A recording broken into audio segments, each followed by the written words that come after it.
Most avoidants don't reach out. They circle first, and if you've ever felt that strange shift, that quiet sense of them returning without actually returning, you're not crazy. You're not imagining it. You're feeling the psychology before the message. Because when an avoidant is thinking about coming back, their heart doesn't walk straight through the front door. It paces outside it. It stands near the handle. It listens for movement inside. It tests whether the room is safe, whether the light is on, whether your warmth is still available, whether you will open the door without them having to admit they were the one who left. Circling is what happens when someone wants closeness but fears vulnerability. It's the middle ground between missing you and admitting they miss you. It's the space between regret and accountability. It's the place where pride and longing wrestle each other in silence. And I know how painful that is for you. Because you don't just want a sign, you want clarity. You don't just want energy, you want effort. You don't want to feel them hovering, you want to feel them choosing. But the avoidant nervous system rarely goes from distance to directness overnight. It often returns in small movements, like someone dipping a toe in the water before they risk the plunge. This is why they circle, because circling is safe. Circling lets them feel close to you without being fully seen. Circling lets them check your availability without risking rejection. Circling lets them return to your orbit while still keeping their ego protected. And you can see it in the smallest things. The views on your stories, the sudden likes, the way their name starts appearing again in your world after being absent. And it's tempting, because your heart wants to treat that presence as proof that they care, proof that they miss you, proof that you mattered more than their silence made you believe. But a circle is not a step forward. A circle is a test of the space. And you must learn to recognize the difference, or you'll end up giving your heart away to movement that never becomes commitment. Because when they circle, they are not just watching you, they are watching themselves. They are watching their own reaction to being near you again. They're asking questions they won't say out loud. Will I feel trapped again? Will I feel overwhelmed again? Will I lose control again? And at the same time, they are checking you. Will they be angry? Will they reject me? Will they be cold? Will they still want me? Circling is them trying to reduce risk, but love requires risk.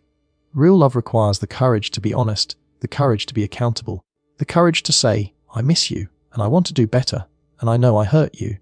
And here's where you have to be careful, because circling can awaken your old self, the version of you that gets hopeful from a small sign, the version of you that starts checking your phone more, the version of you that thinks, maybe I should post something so they see it, maybe I should respond quickly, maybe I should send a message first to make it easier for them. But that old self is the one who kept the cycle alive. That old self is the one who kept translating their distance into something you could tolerate. That old self is the one who kept making it easy for them to stay half in, because you were grateful for any signal of life. Circling is not an invitation for you to chase. Circling is a moment for you to become steady. Because if they can circle and still have you run to the door, they learn they don't have to change their strategy. They learn that all they have to do is hover, and you'll do the rest. They learn that your heart will open before they ever have to speak the truth. And that will keep you trapped in the same place you've been trying to escape, waiting for a person who doesn't have to grow. Because your love keeps making their fear comfortable. So what does circling actually look like emotionally? It often looks like indirect presence. They're there, but not there. They show up around you, but not with you. They find small ways to be noticed without making a statement. They may create accidental contact, asking something that could have been asked to anyone, bringing up something random, using a practical excuse. Because a practical excuse gives them cover. It lets them say, I didn't reach out because I missed you. I reached out because I needed something. But the truth is they needed something. They needed to know if you still exist in the way you used to. They needed to know if your warmth is still available. And if you answer too quickly, too eagerly, too emotionally, you might accidentally teach them the wrong lesson. You teach them that access is easy. You teach them they don't have to do the hard part, the honest part, the accountable part. Because your heart will meet them halfway before they even take a real step. And I know you want to meet them halfway, because you're loving, because you remember the good, because you want the connection to be real. But halfway only works when they're walking too. If you walk the full distance again, you're not meeting them halfway. You're rescuing them from the discomfort of their own growth. That's why this keynote matters so much. Most avoidants don't reach out. They circle first. And circling is not the moment you lose your self-respect. It's the moment you prove you have it. It's the moment you stay calm. It's the moment you don't let a view or a like rewrite your boundaries. It's the moment you don't turn crumbs into a meal. It's the moment you stop treating almost as enough. Because the goal is not to get them to reach out. The goal is to make sure that if they do, they reach out to a version of you that is no longer desperate for relief. A version of you that is no longer willing to be kept in a grey zone. A version of you that can still love, but will not abandon themselves to be loved back. And when you become that, something changes. Either they step forward with real courage or they stay circling. And if they stay circling, you finally see the truth. They want the comfort of your presence more than the responsibility of your partnership. So let them circle, but don't let it pull you out of your peace. Let them hover, but don't let it move your standards. Let them test the space, but don't let it reopen the wound. Because the most powerful thing you can do when someone circles your heart is not to run toward them. It's to stay steady, and if they want to come in, they will have to come in with honesty, with clarity, and with the kind of courage that love has always deserved from them. Their biggest fear isn't you, it's vulnerability. And once you understand that, you stop taking their behavior as a personal verdict about your worth. Because the part that keeps breaking your heart is not just the silence, it's the story you attach to it. You start thinking, if they cared, they'd reach out. If they loved me, they'd fight for me. If I mattered, they wouldn't hesitate. And I know why your mind goes there, because your love is direct. Your love doesn't hide. Your love doesn't hover when you miss someone. You feel it in your chest and you want to close the distance. So when they don't do that, it feels like rejection. It feels like you were never enough. It feels like you were too much. But the avoidant pattern is not primarily a lack of feeling. It's a fear of being seen while feeling. Vulnerability is the place where they lose control. Vulnerability is where they might say the wrong thing. Vulnerability is where they might look needy. Vulnerability is where they might admit they made a mistake. Vulnerability is where they might have to take responsibility for the pain they caused. And to someone with avoidant tendencies, responsibility can feel like a trap, not because you're trapping them, but because their nervous system interprets emotional closeness as danger. Closeness means expectations. Closeness means consistency. Closeness means being accountable to another person, not just in words but in behavior. And if they've learned, somewhere in their past, that being emotionally exposed leads to shame, rejection, or loss of control, then their instinct is to protect themselves by staying indirect. So when they are planning to reach out, they don't usually feel excited the way you would. They feel conflicted. They feel a pull forward and a pull back at the same time. They miss you, but they fear what missing you implies. They want connection, but they fear what connection requires. They want relief from the absence, but they fear the intimacy that might follow. And that's why their signs look hidden, because hidden contact is a compromise between their longing and their fear. This is why you'll often see them testing in ways that make you think, why can't you just say it? They'll show up quietly instead of directly. They'll watch instead of speak. They'll like instead of call. They'll send a casual message instead of a real apology, because casual is safe. Casual protects their pride. Casual lets them pretend they're not risking anything. And if you respond warmly, they get reassurance without exposure. If you respond coldly, they can retreat and tell themselves they didn't care. That is the emotional math of someone who is terrified of vulnerability. They want to feel close without having to be fully seen. And here is what makes it so confusing for you. Vulnerability is the one thing you crave. You don't want a vague signal. You don't want a breadcrumb. You don't want a random, hey. You want truth. You want to hear, I miss you, I'm sorry, I was wrong, I want to do this properly. You want a sentence that matches the depth of what you felt.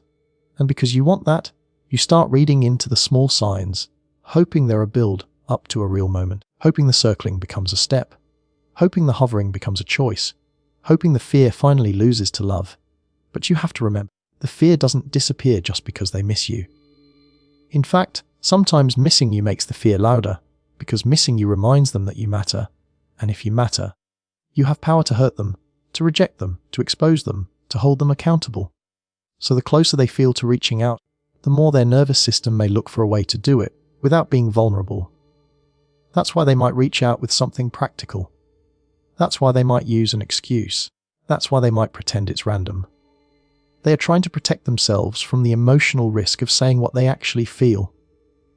And this is where you must become wise, because the moment you understand their fear is vulnerability, you stop chasing vulnerability out of them. You stop trying to force the honest conversation by over-explaining. You stop writing paragraphs that beg them to open up. You stop thinking if you just create the perfect safe space, they will finally confess. Because the truth is, you can be the safest person in the world, and it still won't matter if they are not safe inside themselves. Vulnerability is not something you can demand. It's something they have to choose, and choosing it requires emotional maturity. So when the hidden signs appear, you don't respond from desperation. You respond from standards. You don't punish them for being afraid, but you also don't reward fear with full access to you. Because here's the danger. If you respond to indirect contact with immediate emotional availability, you teach them that they can avoid vulnerability and still keep you. You teach them they can stay protected and still receive your warmth. You teach them they don't have to risk honesty because your love will do the work for them. And that puts you right back where you've been, holding the relationship while they hold their guard. This is why the emotional truth is so important. Their biggest fear isn't you, it's vulnerability. And your job is not to heal that fear by sacrificing your needs. Your job is to stay clear about what love requires. Love requires honesty. Love requires consistency. Love requires accountability. Love requires the courage to say the hard thing and stay present after saying it. And if they can't do that yet, it doesn't make them evil, but it does make them unsafe for your heart. And I know that can hurt, because you don't want to label them as unsafe. You want to believe they're just scared, and if you wait long enough, they'll become brave. But waiting becomes a trap when it asks you to abandon yourself. Waiting becomes a trap when it teaches your nervous system that your needs don't matter. Waiting becomes a trap when it keeps you in a grey zone, half chosen, half loved, half seen. And you were not born to live in halves. So if they are planning to reach out and you see the hidden signs, let those signs be information, not a command. Let them show you where they are, not what you should do.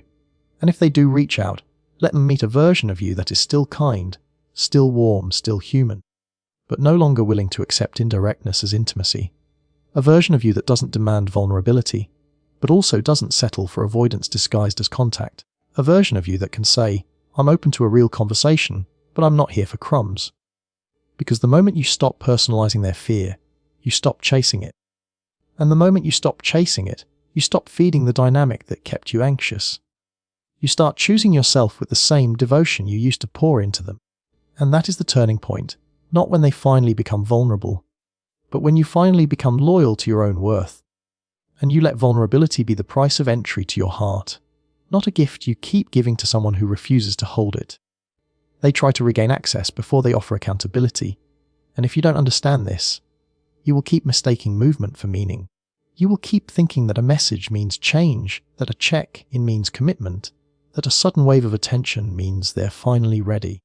And I know why you want to believe that, because when you've been starved for clarity, even a crumb of contact can feel like a feast. Even a small hey can quiet your anxiety for a moment. Even a like on a story can make your chest loosen, because it whispers they still see me. But access is not love, and attention is not accountability. And if you don't separate those things, you will keep handing your heart back to the same pattern that broke it. Access is what they get when they can reach you whenever they feel lonely, bored, nostalgic, or threatened by the idea of you moving on.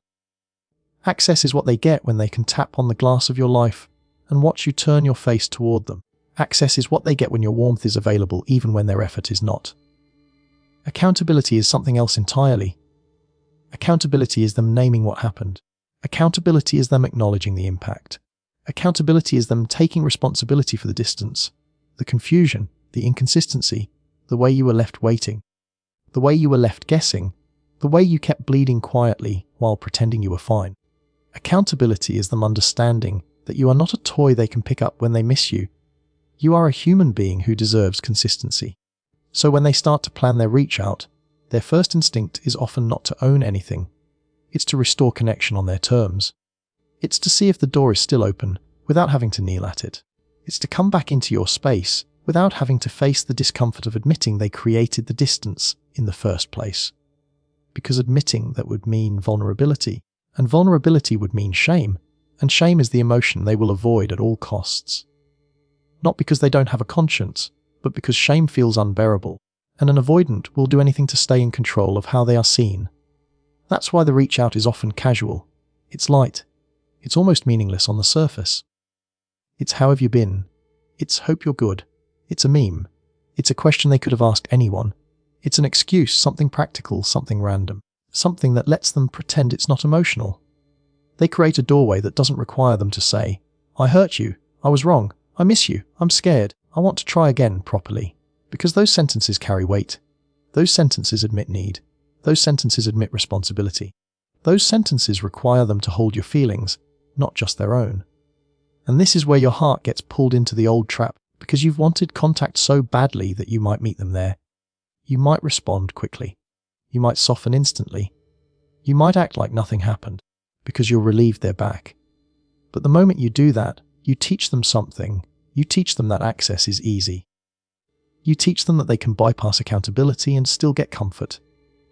You teach them that they can re-enter your life through the side door without ever facing the front. And then you wonder why weeks later, the same pattern returns, the warmth fades, the distance comes back, and you're left asking yourself, why does this always happen?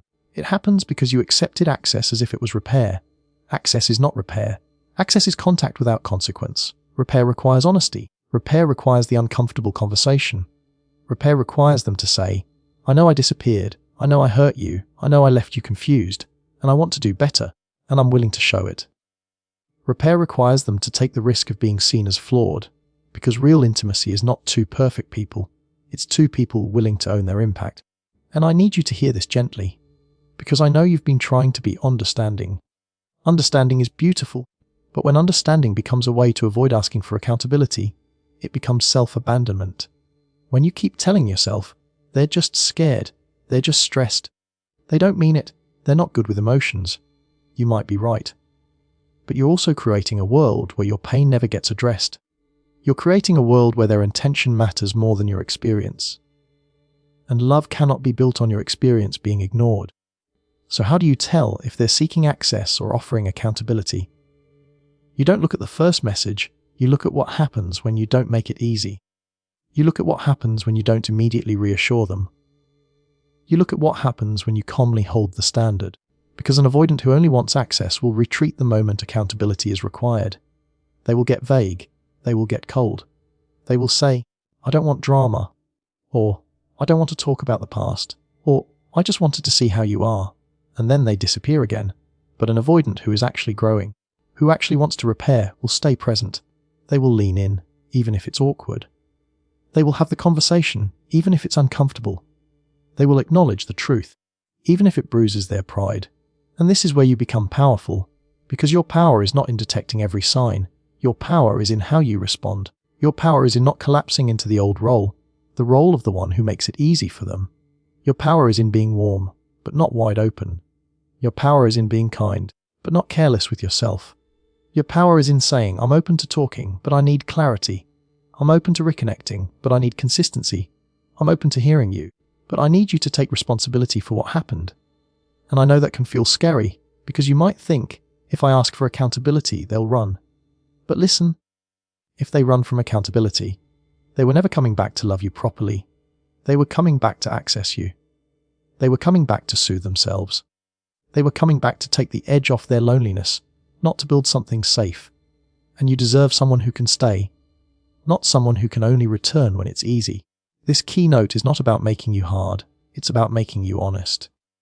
Because you've already paid enough for love that didn't show up fully. You've already sat in enough silence. You've already done enough emotional labor for someone who kept you in uncertainty. So if they reach out, let them reach out to the version of you that no longer mistakes contact for commitment. Let them meet the version of you that understands access without accountability is just the beginning of the same cycle. And if they can rise to accountability, if they can name what they did, if they can show consistent effort, if they can respect your boundaries without punishing you, then you will know the reach out is real. But if they only want access, your standards will expose it, and that will hurt for a moment, but it will save you for a lifetime. Because you will finally stop giving your heart to someone who wants the comfort of you without the courage of loving you properly. The reach out is rarely romantic at first.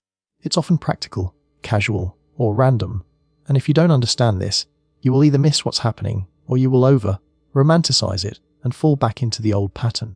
Because your heart wants a movie moment. Your heart wants a confession. Your heart wants a message that finally sounds like truth, like regret, like certainty. You want the sentence that says, I miss you, I made a mistake, I want you back, I'm ready now. But an avoidant rarely walks in with that kind of direct vulnerability at the start. Not because they don't feel anything, but because their pride and fear won't let them lead with their heart. So they lead with something safer. They lead with something that gives them cover. They lead with something that doesn't expose them if you reject them. They lead with random, because random has an escape route. Random lets them pretend they were just passing by. Random lets them test the water without stepping into it. Random lets them protect their ego, while still reaching for the connection. And that's why the first reach out can look almost insulting in its simplicity. Like after all that silence, after all that confusion, after all that pain, you send me this, you send me a meme, you send me a hey. You ask me a question about something trivial, and the part of you that is hurting wants to scream, do you have any idea what I've been carrying? But here's the psychology, that casual tone is not always a lack of care. It's often nervousness disguised as indifference. It's someone trying to enter the room without making a sound, because they're scared of what they'll find. They're scared you'll be angry. They're scared you'll reject them. They're scared you'll say the words they've been avoiding. You hurt me, you left me, you confused me, you made me feel unchosen. They know on some level that a real reach out should come with accountability, but accountability requires courage, and courage is not their first reflex. Their first reflex is to restore contact in the safest possible way. This is why the practical reach out is so common. They might ask about something they forgot. At your place, they might bring up a shared responsibility. They might ask a question that could have been solved on their own. They might use work, logistics, mutual friends, or some tiny excuse, because practical contact doesn't require them to admit emotion. It doesn't require them to say, I miss you. It doesn't require them to say, I regret it. It's a doorway that feels neutral. And neutrality is the mask they wear when they're terrified of being seen as someone who cares. Then there's the casual reach out, the hope you're good, the how are you, the long time, the message that feels like it belongs to someone who didn't leave a trail of silence behind them.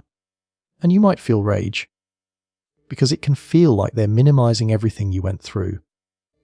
But what's often happening is they're trying to approach without triggering a deep conversation immediately. They're trying to see if you'll engage at all before they risk going deeper. It's like they're knocking lightly, because they're scared a louder knock will bring a truth they're not ready to face. And the random. Reach out. The meme, the song, the shared joke, the memory they pretend just appeared. Random is emotional contact disguised as harmlessness. They want to feel close without admitting they want to feel close. They want to share a moment without committing to what the moment means. And this is where your mind can get pulled into fantasy. Because you start thinking, they're thinking of me, they're coming back, this is it. And maybe it is a start, but a start is not a return, and a return is not a rebuild, and you must protect your heart from turning random into a promise. Because the danger of a casual reach out is not the reach out itself, the danger is what it triggers inside you. It triggers that old hunger. It triggers the part of you that was waiting. It triggers the part of you that wants relief from uncertainty. And that part of you can make you rush. It can make you respond too fast. It can make you overgive. It can make you over-explain. It can make you try to do it right this time. Like if you respond perfectly, they'll stay. But if you do that, you hand them access again before they've shown accountability. You reward the safest version of their return, instead of requiring the bravest version. So you need to know how to handle it emotionally. When they reach out casually, you don't punish them, but you also don't collapse. You don't act like you've been waiting by the window. You respond from calm. You keep your dignity. You keep it human, but not hungry. You let them reveal whether the casual reach out is simply a test, or whether it's the first step towards something real. Because a person who is truly planning to rebuild won't stay in casual forever. If you respond with basic politeness, and they truly care, they will move toward clarity. They will find a way to talk about what happened. They will take responsibility. They will ask to repair. They will show consistency over time. But if they only wanted to test access, they will stay shallow. They will keep it light. They will disappear when the conversation gets real. And this is where you stop letting your pain make you impulsive. Because your pain will want to either attack or melt, and both reactions can pull you off your center. Attacking can make you feel powerful for a moment, but it can also close the door on a conversation that could have brought truth. Melting can feel like love, but it can also reopen the wound and put you back in the same cycle. The strongest response is steadiness.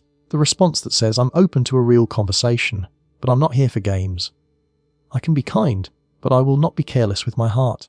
Because the casual reach out is not the finish line, it's a doorway. And doorways matter because they reveal intentions. Some people knock casually because they're scared, but they still intend to come in and stay. Others knock casually because they only want to peek inside and feel the comfort of being remembered. Your job is not to guess which one it is by overthinking the first message.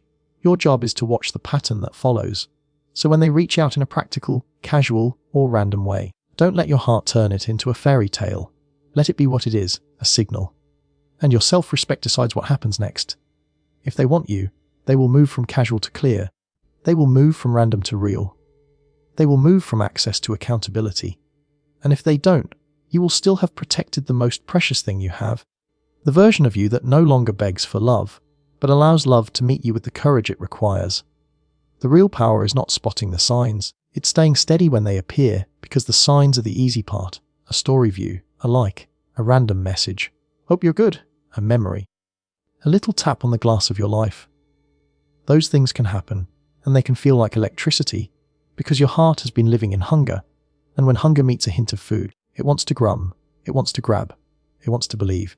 But staying steady, that is where the transformation happens, because staying steady means your self-respect is finally louder than your craving. You have to understand why the signs feel so powerful to you. It's not just that you miss them, it's that you miss certainty. You miss the relief that comes when the silence breaks. You miss that moment when your mind stops spinning and your chest loosens and you think, okay, I'm not forgotten. And that relief can become addictive. It can make you respond too fast. It can make you forgive too easily. It can make you give access too quickly. Because you're not just responding to them, you're responding to the pain of waiting. And if you don't see that, you'll keep giving your power away to whoever can temporarily calm your anxiety. So the real power is you learning to hold your emotions without letting them drive you. It's you feeling the pull to respond and still pausing. It's you noticing the surge of hope and still breathing. It's you watching your mind start writing a love story and still choosing facts.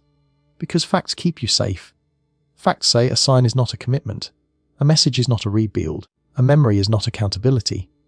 A sudden warmth is not long-term change.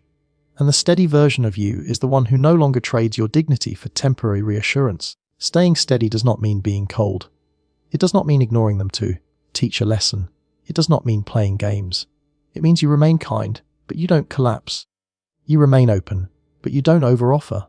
You remain human, but you don't hand your heart over at the first hint of attention. Because the old you was trained to rush. The old you was trained to fix. The old you was trained to respond like love means, proving you're still there. But the new you understands that love should not require you to abandon yourself. And here is the truth. Signs can trigger the old cycle, even if they haven't said anything meaningful. You see their name, your nervous system lights up, your mind starts scanning. What does this mean? Are they coming back? Should I respond? Should I post something? Should I reach out first? And suddenly you're back in the same emotional cage, not because they trapped you, but because your craving did. That's why steadiness is power, because steadiness breaks the cage from the inside. It tells your nervous system, I am safe even without their response. I am whole even without their attention. I do not need to chase to be worthy. When you stay steady, you start responding from standards, not from longing. Standards are not punishments, they are protections.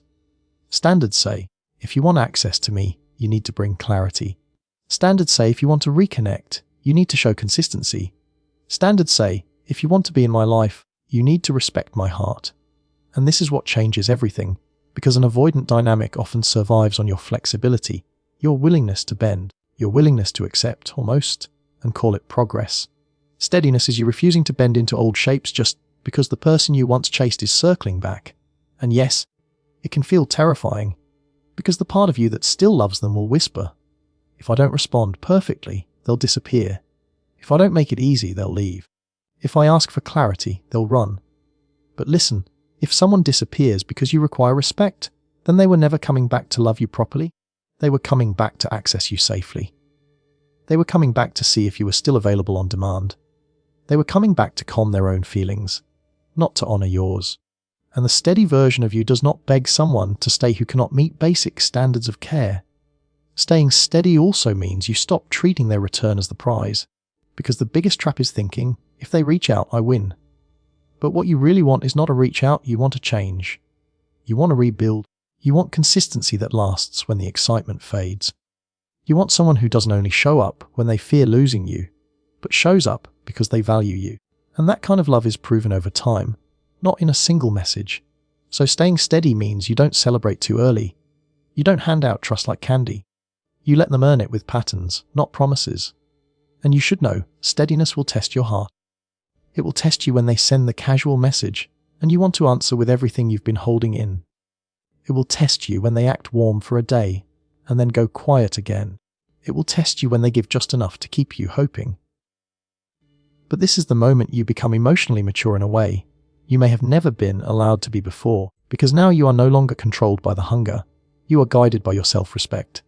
So how do you stay steady? You slow down your response. You choose calm over urgency. You don't write paragraphs to prove your love. You don't rush to reassure. You don't over-explain your boundaries. You stay simple, clear, and grounded. You let the conversation reveal their intention. You watch whether they move toward accountability or whether they stay in vagueness. You watch whether they show consistent effort or whether they disappear once they feel safe again. And you keep your life moving forward because your life is not a waiting room.